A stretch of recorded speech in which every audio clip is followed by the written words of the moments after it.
so beautiful and peaceful floating in the air. But what keeps them up? We're going to learn that today on Ask the Science Kid.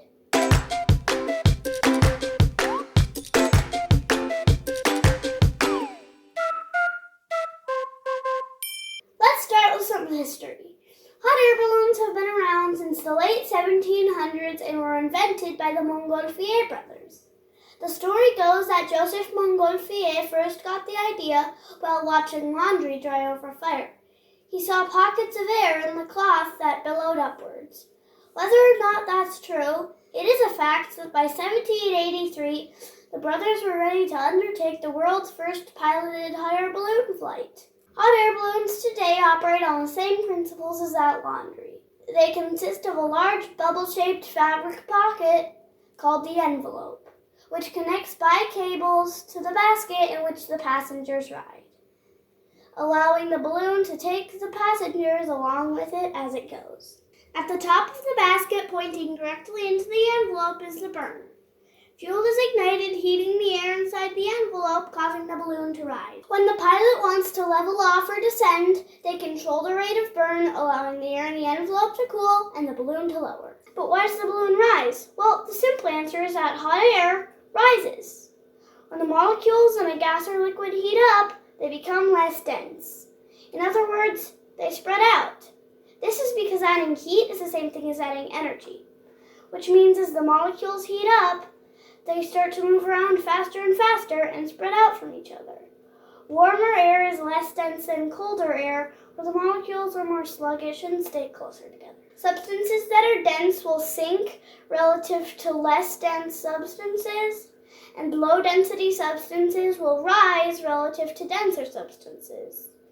The warmer air inside the balloon is less dense than the cooler air outside, so it floats, taking the envelope, cables, basket, and passengers along with it. As long as the burner stays on, keeping the air in the envelope hot, it will continue to float relative to the cooler air surrounding it. This principle of heated, less dense air rising and cooled, more dense air falling is a major factor in wind currents, and because it's not unique to gases, ocean currents as well. The cycle of cold gas or liquid falling and warm gas or liquid rising to take its place is called a convection current. We can visualize how they work, as well as get a better understanding of the density column in the lab. In today's lab, we'll be doing two activities: a convection current activity and a density column activity. The convection current activity requires colored ice cubes, and so let's get those prepped before we can do anything else.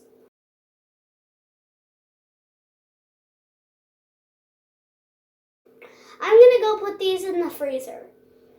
While we're waiting for them to freeze, let's get on with our density column experiment. For the density column activity, you'll need a glass vase or other fairly straight-sided container, an assortment of liquids of different densities. I'm using honey, corn syrup, dish soap, water, and vegetable oil, and of course, an adult supervise. Pour each liquid one at a time into your glass. Pour them gently. You don't want to agitate them too much or they might mix a little, and you might not get clearly defined layers. Let each layer settle before adding the next. The densest layers will stay on the bottom of the glass, and the less dense liquids will float on top. Our density column has 5 layers, but you can experiment with adding more layers, like rubbing alcohol, motor oil, milk, or baby oil. Or you could ask your adult for help researching for more suggestions. For this lab activity, you'll need a tub of room temperature water, the ice cubes we made earlier, some hot water, some red food coloring, and an adult to supervise. Start by coloring your hot water red. Place your hot water at one end of the tank and float your ice cubes at the other. You should see the blue water drop to the bottom of the tank as the ice melts, and the red water rise and spread out across the top. As the red water reaches the other side and cools, you may start to see it falling too. If we let this sit long enough, they will all mix as the hot water cools down and the cool water warms up. In the lab, we observed how liquids of different densities rose and fell relative to each other and settled into an equilibrium with less dense liquids sitting on top of denser liquids. We also saw how hot water rose and cold water sunk in the observation tank. Now, if we replace the water in the visualization with air, you'll see how hot air balloon pilots control the height of the balloon by controlling the temperature of the air inside. Pretty cool. Or hot, depending on where you want to go. If you have a question you'd like answered or suggestion for a future video, send it to AskTheScienceKid@gmail.com.